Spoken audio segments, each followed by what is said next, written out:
suivi ce débat, c'est que pour la première fois, on a pu voir les deux candidats avant et après le débat. On les a vus arriver, on les a vus répondre aux questions, on les a vus ensuite sortir. Et par moments, ça ressemblait un peu à une émission de télé-réalité comme Secret Story, quand on les voyait arriver, quand on les voyait sortir. Enquête signée Frédéric Maurice. Mercredi soir avait lieu le très attendu débat du second tour. Mais comment ça se passe juste avant, dans les coulisses? Nous y étions et vous allez voir qu'il y a quelques points communs avec d'autres grands événements télé. Lesquels? Eh bien, regardez.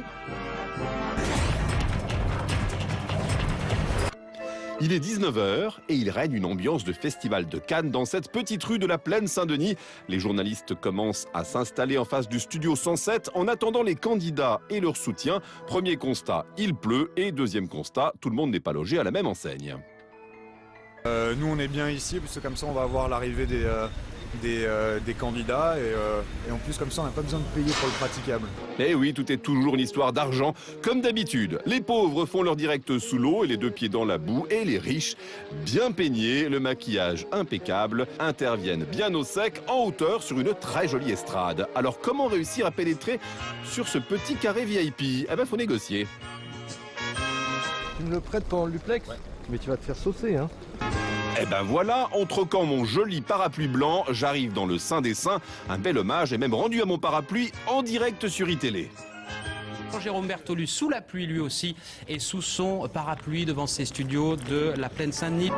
Mais en fait, cette attente devant un studio de télé, ces journalistes fébriles, ce service de sécurité sur les dents et des candidats qui se font attendre, ça rappelle quoi?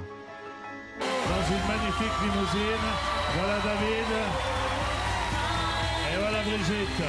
Eh ben on y est, c'est de la télé-réalité, c'est la ferme célébrité, des candidats qui vont s'affronter comme des lions, des équipes qui les soutiennent. Eh bien c'est exactement la même chose à la Plaine Saint-Denis. On va retrouver les soutiens des différents candidats. Par exemple, là vient d'arriver Franck Louvrier, le conseiller en communication de Nicolas Sarkozy. Est-ce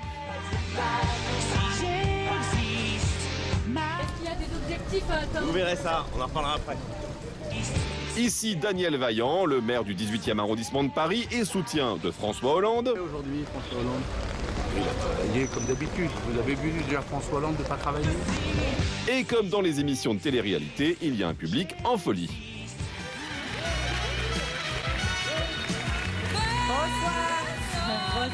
Bonsoir Jean.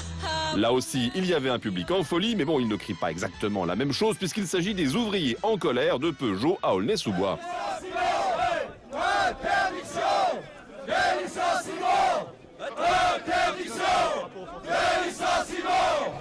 À l'intérieur, Fabien Amias fait de la retape sur l'agencement des studios en attendant que les candidats arrivent. Je suis précisément un étage au-dessus du plateau, entre les deux couloirs qui mènent aux loges des candidats. Et ce n'est pas sans nous rappeler un autre animateur qui s'est donné envie aux téléspectateurs. Là, on est dans la phase de construction. Là, ça ressemble vaguement à une maison, mais une maison, je dirais, sans trop de secrets.